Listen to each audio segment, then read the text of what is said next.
आज हम एरेज के ऊपर डिस्कशन करेंगे। An array is like row of boxes where each box can hold a value. All boxes are index started from 0 and each one can be access individually. हम यहाँ पर एक array बना लेते हैं। हमने कहा कि जो हमारे पास एक एरे है ना वो रो ऑफ बॉक्सेस है, यानी ये हमारे पास एक रो है और इसके अंदर बहुत सारे बॉक्स हैं। ये हमारे पास एक बॉक्स हो गया, ये दूसरा बॉक्स हो गया, ये तीसरा बॉक्स, ये चौथा, ये पांचवा। ये हमारे पास बॉक्सेस हैं। एक रो है, उस रो के अंदर बॉक्सेस हैं। अब नेक्स्ट लाइन में क्या कहा है, नेक्स्ट पॉइंट क्या है, where each box can hold a value. हर बॉक्स के अंदर एक वैल्यू है। फॉर एग्जाम्पल इसके अंदर हमने 1 स्टोर किया, इसके अंदर हमने 2 स्टोर कर लिया, कॉपी एंड पेस्ट, यहाँ पर 2, 3, 4 एंड 5। अब वैल्यू स्टोर कर ली। हमने कहा एक रो ऑफ बॉक्सेस है where each box can hold a value, यहाँ तक हो गया। All boxes are index started from 0। जो बॉक्स है उसकी जो इंडेक्स है वो 0 से स्टार्ट होगी।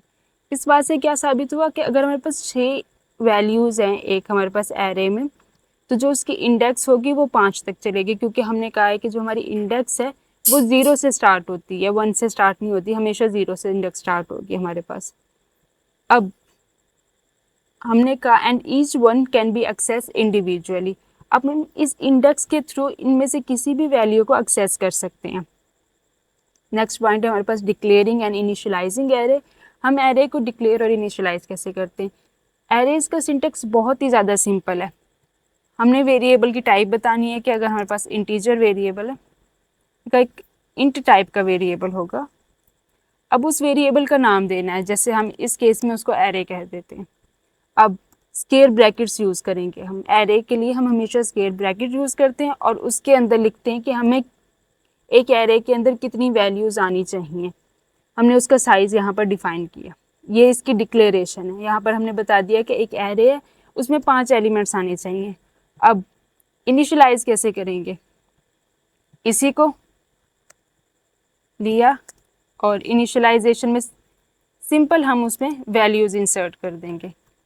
डिक्लेरेशन के लिए हम स्क्वायर ब्रैकेट्स यूज़ करते हैं और इनिशियलाइजेशन के लिए कर्ली ब्रेसेस यूज़ करते हैं, 1 2 3 4 5।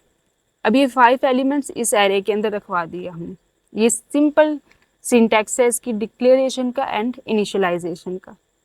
नेक्स्ट है हम एरे, अब हमने डिक्लेयर और इनिशियलाइज तो करवा दिया, अब हमने उसके एलिमेंट्स को एक्सेस भी तो करना है। अब एक्सेस करने का क्या तरीका है, एलिमेंट्स को एक्सेस करने का तरीका भी बहुत ही सिंपल है। हमने सिर्फ उसको सी आउट करवाना है, वो जो जिस इंडेक्स के ऊपर एलिमेंट रखा हुआ है उस इंडेक्स को। जैसे हम यहाँ पर अगर हम चाहते हैं सी आउट करवाएं, हमारे पास एरे है, एरे के थर्ड एलिमेंट को प्रिंट करवा दो। ये क्या करेगा, ये एरे के थर्ड एलिमेंट को प्रिंट करवा देगा। सिर्फ ये सिंटैक्स है, हमने सिर्फ उसको बताना है कि कौन सा एलिमेंट हमें चाहिए इंडेक्स के थ्रू, क्योंकि हमारे पास इंडेक्स 0 से स्टार्ट होती है तो ये 4th वाले एलिमेंट को प्रिंट करवा देगा। अब ये तो सिर्फ एक सिंगल एलिमेंट था जिसको हमने प्रिंट करवाना था। अगर हमें पूरी एरे को प्रिंट करवाना हुआ तो फिर हम क्या करेंगे, फिर हम एक फॉर लूप चलाएंगे।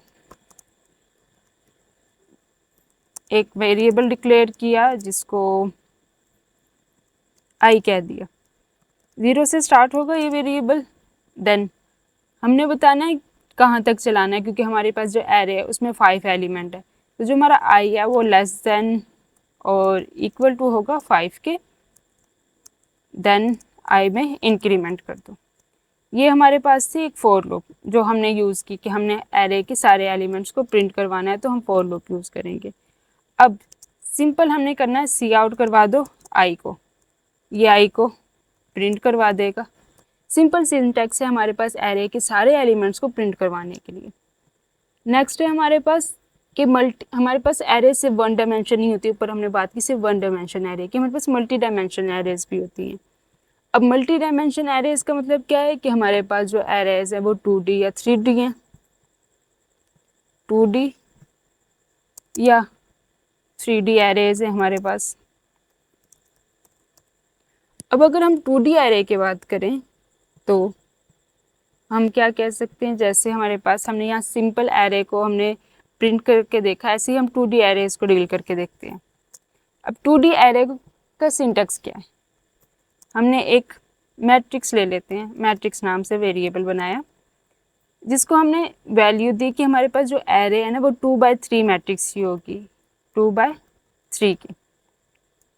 अब 2/3 का मतलब क्या है, 2 का मतलब है कि हमारे पास रोज 2 रोज होंगी और 3 का मतलब है हमारे पास 3 कॉलम होंगे। नेक्स्ट हमने ये तो हमने डिक्लेयर कर दी कि हमारे पास एक एरे है 2/3 की। अब अगर हमें इसे इनिशियलाइज करना हो तो हम 2/3 का इसे रो देंगे। जैसे अब यहाँ पर इनिशियलाइज करते हैं। अब इनिशियलाइज कैसे करना है इसको, हमें इसको 2 रोज और 3 कॉलम देने हैं। अब 2 रोज कैसे देंगे हमने कहा फॉर एग्जांपल फर्स्ट उसमें 3, 5 और 7 है, और सेकंड वाले में हमारे पास है 6, 8 और 9। ये हमारे पास 2/3 का मैट्रिक्स बन गया। हमने कहा कि हमारे पास 2 रोज है, एक रो ये है और एक रो ये है, और इस लिहाज से देखें तो 3 कॉलम है, 2 और 6, 5 और 8, 7 और 9। ये हमारे पास इनिशियलाइजेशन और डिक्लेरेशन है हमारे पास 2D एरेज की।